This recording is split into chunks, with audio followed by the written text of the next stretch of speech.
According to Francisco, Alvarez Imam Mahfouz attacked the Christian Abyssinians when they were physically weak during Lent, and was able to carry off no less than 19,000 Abyssinians, to which he immediately sold off to his friends in Arabia. Ludovico di Varthema, who visited Zela in 1503, wrote that the port was a place of immense traffic, especially for slaves. He declares, "Here are sold a very great number of slaves, which are the people of Prester John, Ethiopia, whom the Moors take in battle, and from this place they are carried into Persia, Arabia Felix, and to Mecca, Cairo, and into India." Zela seems to have been the southernmost port frequented by Arab merchants, whose chief center for these regions, however, was Aden, where the commercial and also the climatic conditions were more favorable. Through Zela, and to a lesser degree Berbera, passed the main stream of slaves from the Ethiopian hinterland. The conquests of Ahmad ibn Ibrahim al-Ghazi resulted in large numbers of Habesha peoples enslaved. He is said to have captured hordes of Christians, which resulted in every soldier of his army having no less than 200 slaves each, and according to a local chronicle, every man in Harar had at least 3 Habesha slaves. Many of the Christian nobility were sold into slavery, and their wives turned into concubines for the Muslims. According to Richard Pankhurst, almost all of the Ethiopians captured by Imam Ahmad were subsequently sold to foreign merchants in exchange for firearms and cannons. A Portuguese Jesuit reported that Adal managed to sell thousands of Abyssinian slaves to traders from across the sea, to Arabs, Turks, to Persians, and to Indians. This trade of Christian Ethiopian slaves persisted well into the 19th century, as they were preferred in Muslim markets over their neighboring pagan counterparts. Origin of the Bantu slave trade. The Bantu peoples are an indigenous ethno-linguistic grouping of approximately 400 distinct native African ethnic groups who speak Bantu languages. The languages are native to countries spread over a vast area from West Africa to Central Africa, Southeast Africa, and into Southern Africa. Bantu people also inhabit southern areas of Northeast African states. There are several hundred Bantu languages. Depending on the definition of language or dialect, it is estimated that there are between 440 and 680 distinct languages. The total number of speakers is in the hundreds of millions, ranging at roughly 350 million in the mid-2010s, roughly 30% of the population of Africa, or roughly 5% of the total world population. About 90 million speakers, 2015, divided into some 400 ethnic or tribal groups, are found in the Democratic Republic of the Congo alone. The larger of the individual Bantu groups have populations of several million, e.g. the Baganda people of Uganda, 5.5 million as of 2014, the Shona of Zimbabwe, 17.6 million as of 2020, the Zulu of South Africa, 14.2 million as of 2016, the Luba of the Democratic Republic of the Congo, 28.8 million as of 2010, the Sukuma of Tanzania, 10.2 million as of 2016, the Kikuyu of Kenya, 8.1 million as of 2019, the Xhosa people of Southern Africa, 9.6 million as of 2011, Botswana of Southern Africa, 8.2 million as of 2020, and the Pidi of South Africa, 7 million as of 2018. The Bantu expansion was a major series of migrations of the original Proto-Bantu speaking group, which spread from an original nucleus around West Central Africa across Central Africa, Eastern Africa, and Southern Africa. In the process, the Proto-Bantu speaking settlers absorbed, displaced, and possibly in some cases replaced pre-existing hunter-gatherer and pastoralist groups that they encountered. There is linguistic evidence for this expansion. A great many of the languages which are spoken across sub-equatorial Africa are remarkably similar to each other, suggesting a recent common cultural origin of their original speakers. The linguistic core of the Bantu languages, which constitute a branch of the Atlantic Congo language family, was located in the southern regions of Cameroon. Genetic evidence also indicates that there was a large human migration from Central Africa with varying levels of admixture with local population. The expansion is believed to have taken place between about 6,000 and 2,500 years ago, approximately 4,000 BCE to 500 CE. Linguistic analysis suggests that the expansion proceeded in two directions. The first, termed the Western Stream, proceeded south, either along the Atlantic coast or following rivers through the Congo rainforest, reaching central Angola around 500 BCE. The second, termed the Eastern Stream, proceeded east, either along the northern fringe of the forest or along the Ubangi River, and reached west of Lake Victoria around 500 BCE. From there, they split into two groups, with one heading west to regroup with the Western Stream, and the other dispersing over eastern and southern Africa. The expansion reached South Africa probably as early as 300 CE. 2,500 years ago, speakers of the original Proto-Bantu language group began a millennia-long series of migrations eastward from their original homeland in the general Cameroon area of Central Africa. This Bantu expansion first introduced Bantu peoples to southern and southeastern Africa. To satisfy the demands of the market for agricultural produce in the Arabian Peninsula and cater to the local needs, Somali clans in the lower Shabelle region and along the ancient Banadir coast began the procurement of Bantu slaves from Arab slave traders to provide labor and serve as client farmers for the Somali clans. The farming was performed by local client farmers, Boon, or low-status groups of the dominant Bimal, Geledle, Hintire, Mirosade, Mobiline, and other predominantly pastoral clans which had established control of small portions of the valley. They are produced mainly to serve local markets. Ample fertile land remained uncultivated due to a chronic shortage of farm labor. In order to respond to market demands for grain in South Arabia, the local Somali clans of the lower Shabelle began purchasing slaves from Arab and Swahili slave ships. These slaves came first from Zanzibar, the Zegwa or Mushunguli people. The Bantus residing in Somalia are the descendants of Bantu individuals who were taken captive and transported to Somalia by Arab slave merchants during the 18th and 19th centuries to work as agricultural laborers. The Somali Bantus belong to several ethnic groups, namely Majindo, Manyasa, Makua, Mzihua, Mushunguli, and Molima, each consisting of numerous subclans. Their ancestral roots can be traced back to various historical and modern African nations, including many in Central Africa, those of the Congo region, such as the then Kingdom of Congo, modern Angola, DR Congo and Rotsi, Mozambique, Malawi, and Tanzania. Bantus are ethnically, physically, and culturally distinct from Somalis and Ethiopians, and they have remained marginalized ever since their arrival to the Horn of Africa. All in all, the number of Bantu inhabitants in Somalia before the Civil War is thought to have been about 80,000, 1970 estimate, with most concentrated between the Juba and Shabelle rivers in the south. Recent estimates place the figure as high as 900,000 people. However, lower estimates place the figure between 500,000 and 600,000. East African slave trade. The Indian Ocean slave trade was multi-directional and changed over time. To meet the demand for menial labor, Bantu slaves were captured from southeastern Africa and sold in cumulatively large quantities over the centuries to customers in Egypt, Arabia, Somalia, Persia, India, the Far East, and the Indian Ocean islands. From 1800 to 1890, between 25,000 and 50,000 Bantu slaves are thought to have been sold from the slave markets of Zanzibar alone to the Somali coast by Somali slave traders. Most of the slaves were from the Makua, Nyasa, Yao, Zaramo, and Zigwa ethnic groups of Tanzania, Mozambique, and Malawi. Collectively, these Bantu groups are known as Mushunguli, which is a term taken from Menzigula, the Zigwa tribe's word for people. The word holds multiple implied meanings, including worker, foreigner, and servant.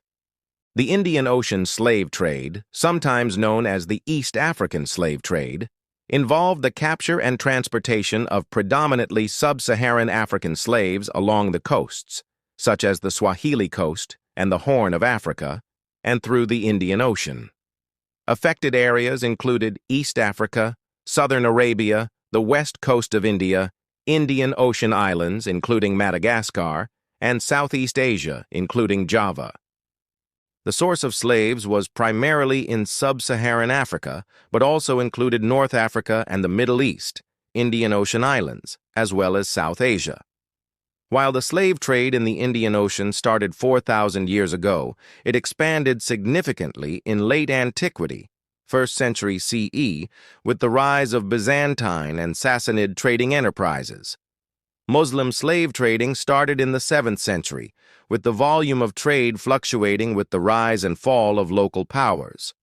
Beginning in the 16th century, slaves were traded to the Americas, including Caribbean colonies, as Northern, Western, and Southern European powers became involved in the slave trade. Trade declined with the abolition of slavery in the 19th century. Ancient Indian Ocean slave trade. Slave trading in the Indian Ocean goes back to 2500 BCE. Ancient Babylonians, Egyptians, Greeks, Indians, and Persians all traded slaves on a small scale across the Indian Ocean, and sometimes the Red Sea. Slave trading in the Red Sea around the time of Alexander the Great is described by Agatharchides. Strabo's Geographica, completed after 23 CE, mentions Greeks from Egypt trading slaves at the port of Adulis and other ports in the Horn of Africa. Pliny the Elder's Natural History, published in 77 CE, also describes Indian Ocean slave trading, ancient Indian Ocean slave trade. In the 1st century CE, Periplus of the Erythraean Sea advised of slave trading opportunities in the region, particularly in the trading of beautiful girls for concubinage. According to this manual, slaves were exported from Omana, likely near modern-day Oman, and Canay to the west coast of India. The ancient Indian Ocean slave trade was enabled by building ships capable of carrying large numbers of human beings in the Persian Gulf using wood imported from India. These shipbuilding activities go back to Babylonian and Achaemenid times. Gujarati merchants evolved into the first explorers of the Indian Ocean as they traded slaves and African goods such as ivory and tortoise shells. The Gujaratis participated in the slavery business in Mombasa, Zanzibar, and to some extent in the southern African region. Indonesians were also participants and brought spices to trade in Africa. They would have returned via India and Sri Lanka with ivory, iron, skins, and slaves. The main slave routes in medieval Africa, after the Byzantine and Sasanian empires, entered into slave trading in the 6th century AD, it became a major enterprise. Cosmas Indicopleustes wrote in his Christian topography, 550 CE, that Somali port cities were exporting slaves captured in the interior to Byzantine Egypt via the Red Sea. He also mentioned the import of eunuchs by the Byzantines from Mesopotamia and India. After the 1st century, the export of black Africans from Tanzania, Mozambique, and other Bantu groups became a constant factor. Under the Sasanians, Indian Ocean trade supported not only the transport of slaves, but also of scholars and merchants. Muslim Indian Ocean slave trade. The Muslim world expanded along trade routes, such as the Silk Route in the 8th century. As the power and size of the Muslim trading networks grew, merchants along the routes were motivated to convert to Islam, as this would grant them access to contacts, trade routes, and favor regarding trading rules under Muslim governance. By the 11th century, Kilwa, on the coast of modern-day Tanzania, had become a fully fledged affluent center of a Muslim-governed trade in slaves and gold. Exports of slaves to the Muslim world from the Indian Ocean began after Muslim, Arab, and Swahili traders won control of the Swahili coast, and sea routes during the 9th century, see Sultanate of Zanzibar. These traders captured Bantu peoples, Zanj, from the interior in the present-day lands of Kenya, Mozambique, and Tanzania, and brought them to the coast.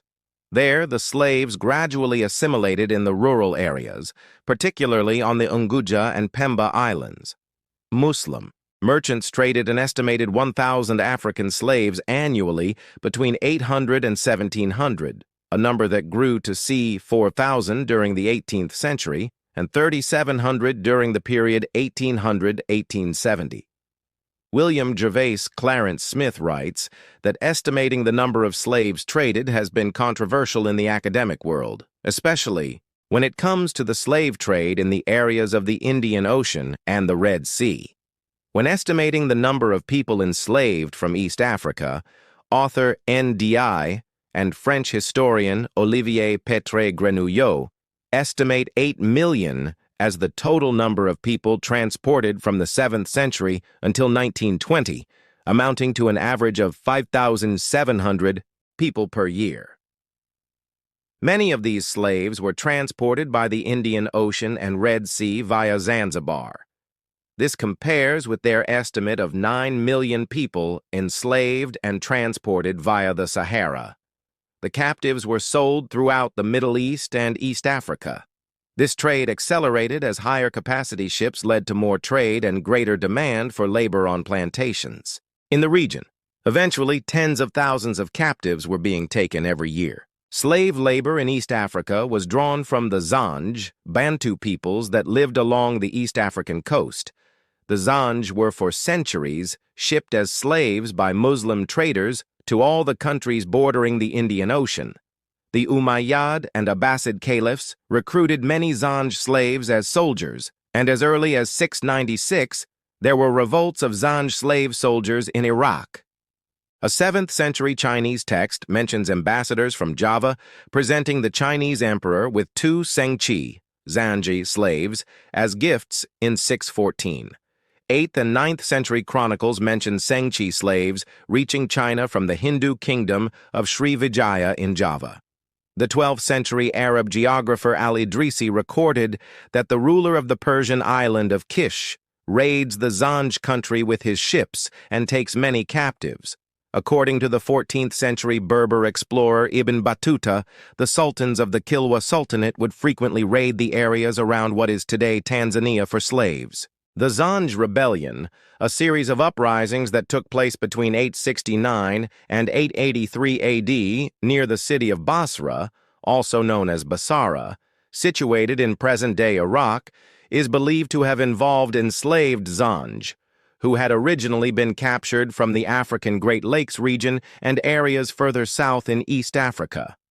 The rebellion grew to involve more than 500,000 slaves and free men who had been imported from across the Muslim Empire and claimed tens of thousands of lives in lower Iraq. The Zanj, who were taken as slaves to the Middle East, were often used in strenuous agricultural work. As the plantation economy boomed and the Arabs became richer, they began to consider agriculture and other manual labor work as demeaning.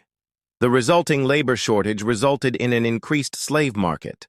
It is certain that large numbers of slaves were exported from Eastern Africa. The best evidence for this is the magnitude of the Zanj revolt in Iraq in the 9th century, though not all of the slaves involved were Zanj. There is little evidence of what part of Eastern Africa the Zanj came from, for the name is evidently used here in its general sense, rather than to designate the particular stretch of the coast from about 3 degrees Cairn to 5 degrees, to which the name was also applied. Zanzibar and expansion of slave trade in the Swahili coast. The East African slave trade flourished greatly from the second half of the 19th century, when Said bin Sultan, an Oman sultan, made Zanzibar his capital and expanded international commercial activities and plantation economy in cloves and coconuts. During this period, demands for slaves grew drastically. The slaves were needed for local use mainly to work in plantations in Zanzibar and for export. Sultan Sayyid is an Arabic title for lord.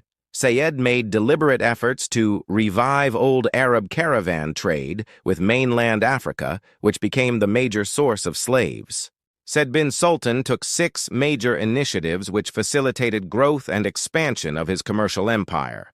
He firstly introduced a new currency, Maria Theresa dollar, to supplement the existing Spanish crown, which simplified commercial activities. Secondly, He introduced a harmonized 5% import duty for any merchandise entering into his empire. He abolished export duties. Thirdly, he took advantage of Zanzibar's and Pemba's fertile soil to establish plantations of coconut and cloves. Fourthly, he revitalized and extended the old Arab caravan trade with mainland East Africa to acquire slaves and ivory. He signed commercial treaties with Western capitalist countries, such as the United States of America in 1833, with Great Britain in 1839, and France in 1844. Finally, he invited Asian merchants and experts who dealt with financial matters. It was not until 1873 that Sultan Sayyid Bargash of Zanzibar, under pressure from Great Britain, signed a treaty that made the slave trade in his territories illegal. The British played a significant role in ending slavery in East Africa. They made treaties with African rulers to stop the slave trade at its source and offered protection against slave kingdoms like Ashanti. The Royal Navy was instrumental in capturing slave ships and freeing enslaved Africans. Between 1808 and 1860, around 1,600 slave ships were captured, and more than 150,000 enslaved Africans were freed.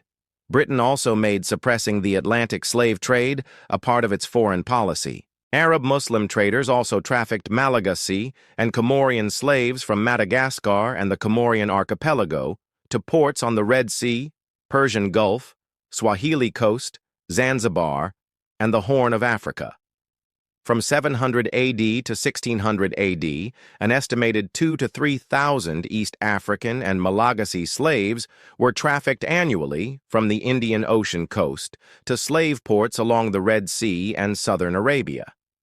By the mid-1600s, this number had increased to 5,000 to 6,000.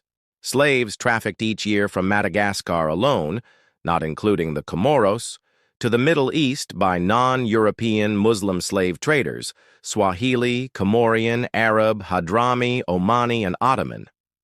Some historians estimate that during the 1600s, as many as 150,000 Malagasy slaves were exported from Boini in northwest Madagascar to the Muslim world, including the Red Sea coast, Jeddah, Hejaz, Mecca, Arabia, Aden, Oman, Muscat, Zanzibar, Kilwa, Lamu, Malindi, Somalia, Barawa, and possibly Sudan, Suakin, Persia, Bandar Abbas, and India, Surat. Given the unique racial composition of Madagascar, which was populated by a mix of Austronesian and Bantu settlers, the Malagasy slaves included people with Southeast Asian, African, and hybrid phenotypes. European traders participated in the lucrative slave trade between Madagascar and the Red Sea as well. In 1694, a Dutch East India Company, VOC ship, trafficked over 400 Malagasy slaves to an Arabian port on the Red Sea, presumably Jeddah, where they were sold to Arab Muslim traders to be further sold and enslaved in Mecca, Medina, Mocha, Aden, Al-Shir, and Kishan. At different times and to varying degrees, Portuguese, French, Dutch, English, and Ottoman merchants were known to have taken part in the Malagasy slave trade too. European Indian Ocean slave trade. The slave trade was taking place in the eastern Indian Ocean well before the Dutch settled there around 1600. The volume of this trade is unknown.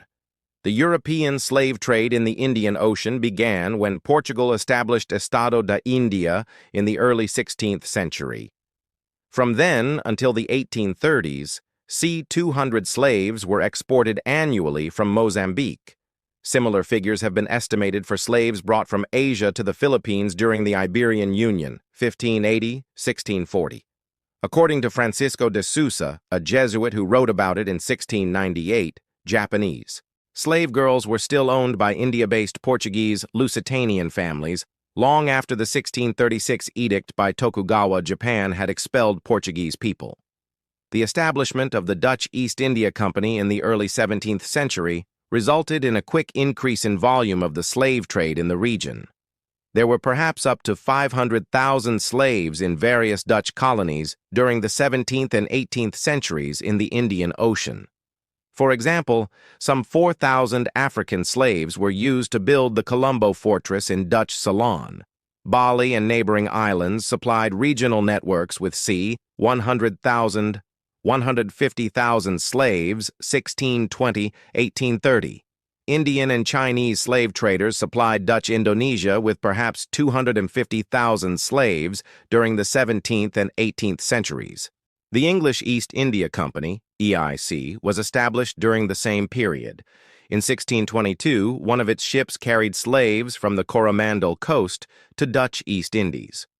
The EIC mostly traded in African slaves, but also some Asian slaves purchased from Indian, Indonesian, and Chinese slave traders. The French established colonies on the islands of Réunion and Mauritius in 1721. By 1735, some 7,200 slaves populated the Mascarene Islands, a number which had reached 133,000 in 1807. The Company of Scotland was involved in the trade between 1698 and 1707. The British captured the islands in 1810, however. Because the British had prohibited the slave trade in 1807, a system of clandestine slave trade developed to bring slaves to French planters on the islands. In all, 388,000 slaves were exported to the Mascarene Islands from 1670 until 1848. In all, European traders exported 506,730,200 slaves within the Indian Ocean between 1500 and 1850, and almost that same number were exported from the Indian Ocean to the Americas during the same period. The slave trade in the Indian Ocean was, nevertheless, very limited compared to 12,000 slaves exported across the Atlantic. Some 200,000 slaves were sent in the 19th century to European plantations in the western Indian Ocean. To cross the Indian Ocean required better organization and more resources than overland transport. Ships coming from Zanzibar made stops on Socotra or at Aden before heading to the Persian Gulf or to India. Slaves were sold as far away as India or China. A colony of Arab merchants operated in Canton. Serge Billet cites a 12th century text that said that most well-to-do families in Canton, China, had black slaves. Although Chinese slave traders bought slaves, Sengchi, i.e. the Zanj, from Arab intermediaries and stocked up directly in coastal areas of present-day Somalia, the local Somalis were not among the enslaved. These locals were referred to as Bariba and Barbaroi, Berbers, by medieval Arab and ancient Greek geographers respectively, see Periplus of the Erythraean Sea, and were no strangers to capturing, owning, and trading slaves themselves. Slaves from other parts of East Africa made up an important commodity being transported by dhows to Somalia. During the 19th century, the East African slave trade grew enormously due to demands by Arabs, Portuguese, and French. Slave traders and raiders moved throughout Eastern and Central Africa to meet this rising demand. The Bantus inhabiting Somalia are descended from Bantu groups that had settled in Southeast Africa after the initial expansion from Nigeria to Cameroon. Their peoples were later captured and sold by traders. The Bantus are ethnically, physically, and culturally distinct from Somalis, and they have remained marginalized ever since their arrival in Somalia. Origin of the Bantu slave trade.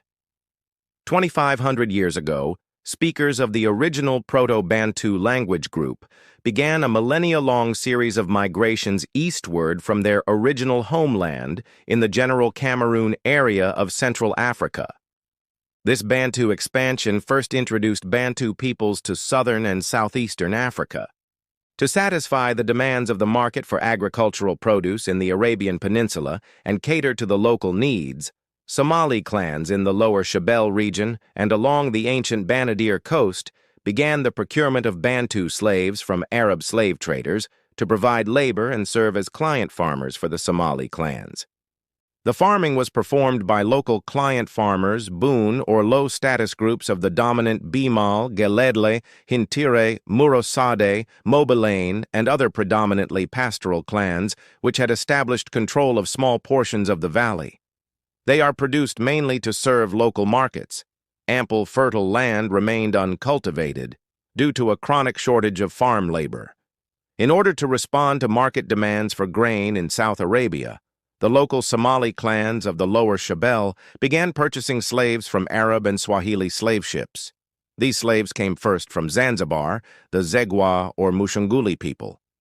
The Bantus residing in Somalia are the descendants of Bantu individuals who were taken captive and transported to Somalia by Arab slave merchants during the 18th and 19th centuries to work as agricultural laborers. The Somali Bantus belong to several ethnic groups, namely Majindo, Manyasa, Makua, Mzihua, Mushunguli, and Molima, each consisting of numerous subclans. Their ancestral roots can be traced back to various historical and modern African nations, including many in Central Africa, those of the Congo region, such as the then Kingdom of Congo, modern Angola, DR Congo and Rots-Sea, Mozambique, Malawi, and Tanzania. Bantus are ethnically, physically, and culturally distinct from Somalis and Ethiopians, and they have remained marginalized ever since their arrival to the Horn of Africa. All in all, the number of Bantu inhabitants in Somalia before the Civil War is thought to have been about 80,000, 1970 estimate, with most concentrated between the Juba and Shabelle rivers in the south. Recent estimates place the figure as high as 900,000 people. However, lower estimates place the figure between 500,000 and 600,000. East African slave trade. The Indian Ocean slave trade was multi-directional and changed over time. To meet the demand for menial labor, Bantu slaves were captured from southeastern Africa and sold in cumulatively large quantities over the centuries to customers in Egypt, Arabia, Somalia, Persia, India, the Far East, and the Indian Ocean islands. From 1800 to 1890, between 25,000 and 50,000 Bantu slaves are thought to have been sold from the slave markets of Zanzibar alone to the Somali coast by Somali slave traders. Most of the slaves were from the Makua, Nyasa, Yao, Zaramo, and Zigua ethnic groups of Tanzania, Mozambique, and Malawi. Collectively, these Bantu groups are known as Mushunguli, which is a term taken from Mzigula, the Zigua tribe's word for people. The word holds multiple implied meanings, including worker, foreigner, and servant. 19th to 20th centuries. Bantu adult and children slaves, referred to as Jarir by their Somali handlers, were purchased in the slave markets explicitly to do undesirable work on plantations with oversight. They were made to work in plantations exclusively owned by the Italian government along the southern Shabelle and Juba rivers, harvesting lucrative cash crops such as grain and cotton. Bantu slaves toiled under the control of the Italian government. The Bantus were conscripted to forced labor on Italian-owned plantations since the Somalis themselves were averse to what they deemed menial labor, and because the Italians viewed the Somalis as racially superior to the Bantu. Catherine Lowe Bestaman notes, while upholding the perception of Somalis as distinct from and superior to the European construct of black Africans, both British and Italian colonial administrators placed the Juba Valley population in the latter category. Colonial discourse described the Juba Valley as occupied by a distinct group of inferior races, collectively identified as the Wagosha by the British and the Wagoshia by the Italians. Colonial authorities administratively distinguished the Gosha as an inferior social category, delineating a separate Gosha political district called Goshaland and proposing a native reserve for the Gosha. Bestaman, 1999. The Italian colonial administration abolished slavery in Somalia at the turn of the 20th century. However, some Somali clans, notably the Bimal clan, opposed this idea. The Bimals fought the Italians to keep their slaves, Nilotic slaves. In the late 19th century, groups from the coastal regions of Kenya were also sold into slavery. Referred to as the Core, these Nilo-Saharan-speaking Nilotes were later emancipated by British colonial troops. They subsequently resettled on the Lamu seaboard as fishermen and cultivators. Like many Bantus, the Core reportedly now speak the Afro-Asiatic Somali language on account of their time in servitude. Other slaves. In addition to Bantu plantation slaves, Somalis sometimes enslaved peoples of Oromo pastoral backgrounds that were captured during wars and raids on settlements. However, there were marked differences in terms of the perception, capture, treatment, and duties of the Oromo slaves in comparison to Bantu slaves. On an individual basis, Oromo subjects were not viewed as racially Jarir by their Somali captors. The Oromo captives also mostly consisted of young children and women, both of whom were taken into the families of their abductors. Men were usually killed during the raids. Oromo boys and girls were adopted by their Somali patrons as their own children. Prized for their beauty and viewed as legitimate sexual partners, many Oromo women became either wives or concubines of their Somali captors, while others became domestic servants. In some cases, entire Oromo clans were assimilated on a client basis into the Somali clan system. Neither captured Oromo children nor women were ever required to do plantation work, and they typically worked side by side with the Somali pastoralists. After an Oromo concubine gave birth to her Somali patron's child, she and the child were emancipated, and the Oromo concubine acquired equal status to her abductor's Somali wife. According to the Somali studies pioneer Enrico Carulli, in terms of diya, blood money, payments in the Somali customary law, zir, the life of an Oromo slave was also equal in value to that of an ordinary ethnic Somali. Freedom for Oromo slaves was obtained through manumission and was typically accompanied by presents such as a spouse and livestock. During abolition, former Oromo slaves, who generally maintained intimate relations with the Somali pastoralists, were also spared the harsh treatment reserved for the Bantu and Nilotic plantation slaves. The Italian colonial administration abolished slavery in Somalia at the turn of the 20th century. However, some Somali clans, notably the Bimal clan, opposed this idea. The Bimals fought the Italians to keep their slaves. From 1893, the Italian colonial authorities in Somalia did not recognize the legal status of slavery, and slaves were thus legally free to leave their owners. But the Italians often returned fugitive slaves to their owners if the owners belonged to clans friendly to the Italians. In 1903-1904, after pressure from humanitarians, the Italians banned the slave trade and declared that all slaves born after 1890 were legally free. When the Italian government took over the administration of Somalia in 1906, they did free slaves in urban territories via compensation, but did not act to free slaves in the interior of the country, and in fact tried to stop the wave of fugitives who left their owners as news of the Italian emancipation reached the rural interior, since it was a cause of unrest. But numerous slaves did leave their enslavers in the inland and in any cases settled in their own villages of former slaves and client cultivators of land under clans. The Italians reported to the Advisory Committee of Experts on Slavery in the 1930s that the slavery and slave trade in Somalia had now been abolished.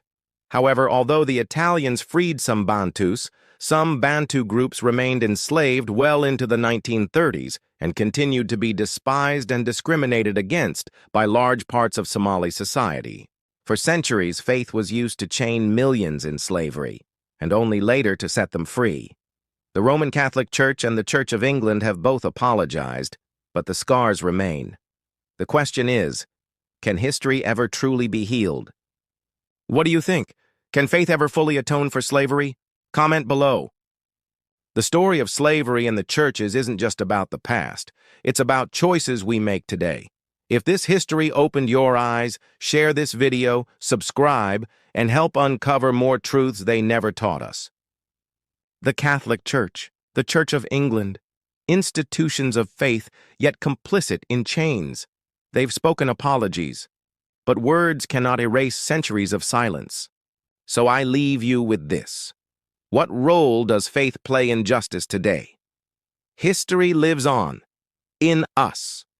From papal decrees to branded flesh, from pulpits to plantations, this is the history of faith and slavery. But this is only one chapter. The next is still being written. Subscribe for more untold history. From the shores of West Africa to the plantations across the world, millions of lives were torn apart. Slavery in Africa was more than chains and ships. It was families, cultures, and futures stolen. Today, the echoes remain, and so does the responsibility to remember. History forgotten is history repeated. If this story moved you, subscribe and join us in uncovering more untold truths. Slavery in Africa reshaped the world. Its scars are still visible in economies, cultures, and identities today. The question is, what do we do with this history now? Though millions were enslaved, Africa's spirit was never broken. The resilience, culture, and voices of her people still echo across the globe. Out of chains came courage, and out of suffering, strength. Honor the past, empower the future. Subscribe for more stories that history tried to silence. Millions taken, cultures shattered, history rewritten. Slavery in Africa isn't just the past. It's the foundation of our present. Don't let it be forgotten. Millions enslaved, legacies stolen, voices rising. Subscribe for more untold history. For centuries, millions of Africans were stolen from their homelands, stripped of family, freedom, and identity. Slavery was not just a crime against a people, it was a crime against humanity. Millions taken, millions lost, millions remembered. And yet, Africa's spirit was never broken. The strength, music, traditions, and resilience of her people survived. Today, that legacy lives on across the world, from Lagos to Kingston, from Accra to New Orleans. Slavery in Africa is not just history. It is memory, it is legacy, and it is our duty to remember, because history forgotten is history repeated. Remember, reflect, resist. If this story opened your eyes, share it, subscribe, and join us as we uncover more untold truths of our past, and how they shape our present.